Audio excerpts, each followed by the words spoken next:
एक बार महर्षि भारद्वाज जब सुबह गंगा स्नान करने गए तो वहां उन्होंने घृताची नामक अप्सरा को जल से निकलते हुए देखा। यह देखकर उनके मन में विकार आ गया और उनका वीर स्खलित होने लगा। यह देखकर उन्होंने अपने वीर को द्रोण नामक एक बर्तन में एकत्रित कर लिया। उसी में से द्रोणाचार्य का जन्म हुआ था। महर्षि भारद्वाज ने अपने ही आग्नेयास्त्र की शिक्षा अपने शिष्य अग्निवेश को दे दी थी। अपने गुरु के कहने पर अग्निवेश ने द्रोण को आग्नेय अस्त्र की शिक्षा दी थी। आचार्य द्रोण महर्षि भारद्वाज के पुत्र थे। अपने पिता के साथ रहकर उन्होंने समस्त वेद वेदांतों का और धनुर्विद्या का गहन अध्ययन किया था। पांचाल देश के राजा पृषत महामुनि भारद्वाज के परम मित्र थे। उन्होंने अपने पुत्र द्रुपद को भी द्रोण के साथ विद्या अध्ययन के लिए भारद्वाज आश्रम में भेजा था। द्रोण और द्रुपद में भी गहरी मित्रता थी। कभी कभी अति उत्साह में भरकर द्रुपद अपने मित्र द्रोण से यह कह देता था कि जब वह पांचाल देश का राजा बनेगा तब वह अपना आधा राज्य उसे दे देगा। शिक्षा समाप्त होने पर द्रोणाचार्य का विवाह हस्तिनापुर के राजगुरु कृपाचार्य की बहन कृपि से हो गया। उससे उन्हें एक पुत्र प्राप्त हुआ। उसका नाम अश्वस्थामा रखा गया। द्रोण अपनी पत्नी और पुत्र से बड़ा प्रेम करते थे, लेकिन अत्यधिक दरिद्रता के कारण वे अपने पुत्र और पत्नी का भरण पोषण ठीक से नहीं कर पाते थे। तभी उन्हें पता लगा कि राज ऋषि परशुराम अपनी सारी संपत्ति गरीब ब्राह्मणों में बांटकर वन में तपस्या करने जा रहे हैं। वे कुछ धन पाने की लालसा में परशुराम जी के पास पहुंचे, लेकिन तब तक परशुराम जी अपनी सारी संपत्ति दान कर चुके थे। द्रोण को अपने द्वार पर आया देख परशुराम जी ने उनसे कहा कि विप्रवर, आप विलंब से आए हैं। मैं तो अपनी सारी संपत्ति दान कर चुका हूँ। अब तो मेरा यह शरीर और मेरी धनुर्विद्या ही मेरे पास बची है। बताइए, मैं आपको कैसे उपकृत करूं? द्रोणाचार्य बोले, प्रभु, आप मुझे अपनी समस्त धनुर्विद्या का ज्ञान दीजिए। द्रोणाचार्य ने परशुराम के सम्मुख नतमस्तक होकर कहा। परशुराम जी ने द्रोण की प्रार्थना स्वीकार कर ली और उन्हें अपनी धनुर्विद्या सिखा दी। अपनी शिक्षा समाप्त करके द्रोणाचार्य लौटे तो उन्हें पता चला कि पांचाल देश के राजा पृषत का देहावसान हो गया है और उनके स्थान पर उनका पुत्र द्रुपद पांचाल नरेश हो गया है।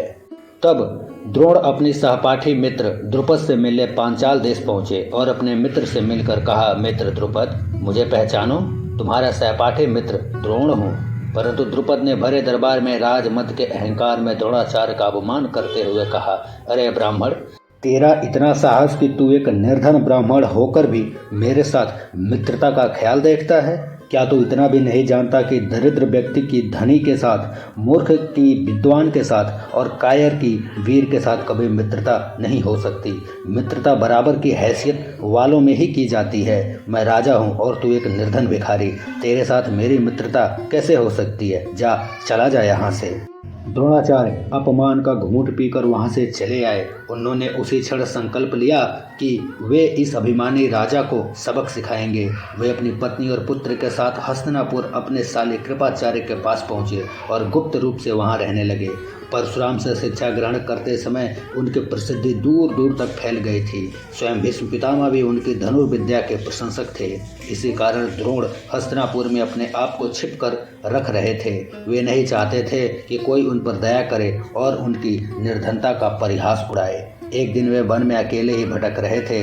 तभी उन्होंने देखा कि हस्तिनापुर के राजकुमार वहां गेंद से खेल रहे थे। इतने में उनकी गेंद एक अंधे कुएं में गिर पड़ी। युधिष्ठिर ने उस गेंद को निकालने का प्रयास किया तो उसकी अंगूठी भी कुएं में गिर गई।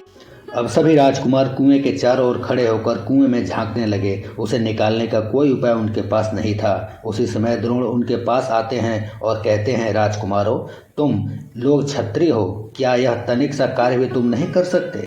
सभी ने कृष्ण वर्ण उस ब्राह्मण को आश्चर्य से देखा। युधिष्ठिर ने कहा, विप्रवर, यदि आप हमारी गेंद निकाल देंगे तो मैं राजकुमार कृपाचार्य के यहाँ आपको खूब बढ़िया दावत दूंगा। द्रोण मुस्कुराए और उन्होंने कुछ सरकंडे लाने के लिए कहा। भीम और अन्य राजकुमार ढेर सारे सरकंडे तोड़ लाए। द्रोण ने उन सरकंडों को साफ किया और एक सरकंडा कुएं में फेंका। वे मंत्र पढ़ते जाते और सरकंडे फेंकते जाते। सरकंडे एक एक करके एक दूसरे के सिरों पर चिपकते जाते। जब सरकंडों की लंबाई कुएं के बाहर तक आ गई तब द्रोण ने उसे पकड़कर ऊपर खींच लिया। सरकंडे के अगले सिरे पर चिपकी गेंद भी ऊपर आ गई। यह करतब देखकर सभी राजकुमार खुशी से उछल पड़े। उन्होंने द्रोण से युधिष्ठिर की अंगूठी निकालने की प्रार्थना की। द्रोण ने तत्काल एक धनुष पर बाण चढ़ाया और मंत्र पढ़कर उसे कुएं में छोड़ दिया। पल भर में ही अंगूठी बाण में अटक कर ऊपर आ गई। द्रोण ने अंगूठी युधिष्ठिर को दे दी। यह चमत्कार देखकर सभी राजकुमारों ने द्रोण के आगे शीश नवाया और आदर पूर्वक उनका परिचय पूछा और उनसे हस्तिनापुर चलकर भोजन करने की प्रार्थना की। इस पर द्रोणाचार्य ने कहा, वत्स, तुम्हारे दादाश्री मुझे जानते हैं, उनसे इस घटना को बताना तो वे समझ जाएंगे। उनके आने पर ही मैं तुम्हारे साथ चलकर भोजन करूंगा। युधिष्ठिर को वहीं छोड़कर बाकी राजकुमार महल गए और भीष्म पितामह को सारा वृतांत सुनाया।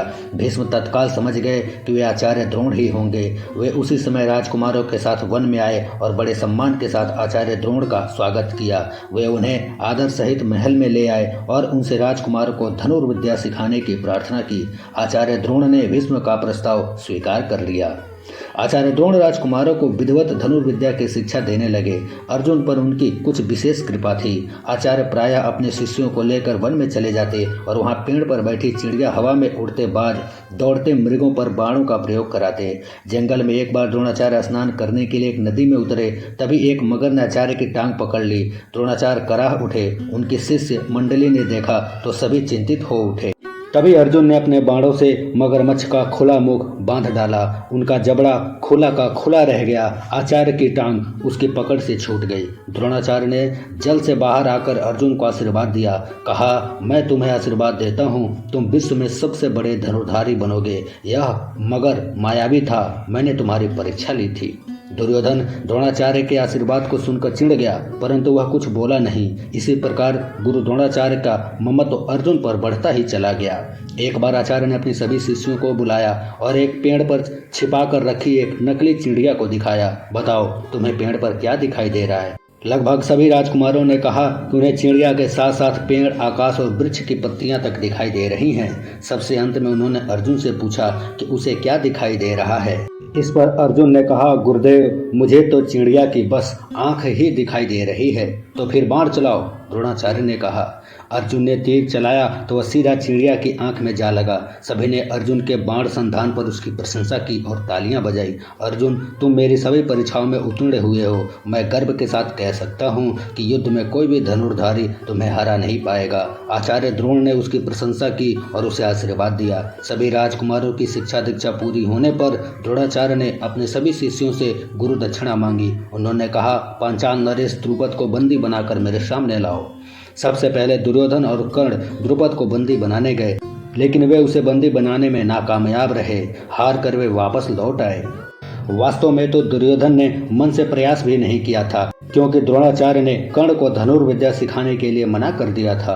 कर्ण दुर्योधन का मित्र था, इसी बात से वह चिढ़ा हुआ था। दूसरी बात, द्रोण ने अर्जुन को भेजा। अर्जुन ने पांचाल नरेश की सेना को तहस नहस कर दिया और राजा द्रुपद को उसके मंत्रियों सहित बंदी बनाकर ले आया। द्रुपद को सिर झुकाए अपने सामने खड़ा देख द्रोणाचार्य ने मुस्कुराते हुए कहा, मित्र, डरो नहीं। भले तुमने मेरा अपमान किया, पर मैं तुम्हारा अपमान नहीं करूंगा। अब तुम्हारा सारा राज्य मेरा है, किंतु मैं अपनी मित्रता का निर्वाह करते हुए तुम्हें तुम्हारा आधा राज्य लौटाता हूँ, ताकि तुम्हारी मित्रता बराबरी पर बनी रहे।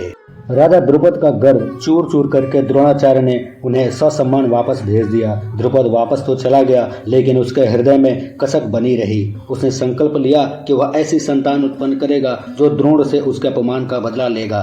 बाद में द्रुपद के यहाँ धृष्टद्युम्न नाम का पुत्र हुआ। द्रुपद ने अपनी तपस्या के बल पर एक कन्या को भी जन्म दिया। उस कन्या का नाम द्रौपदी था।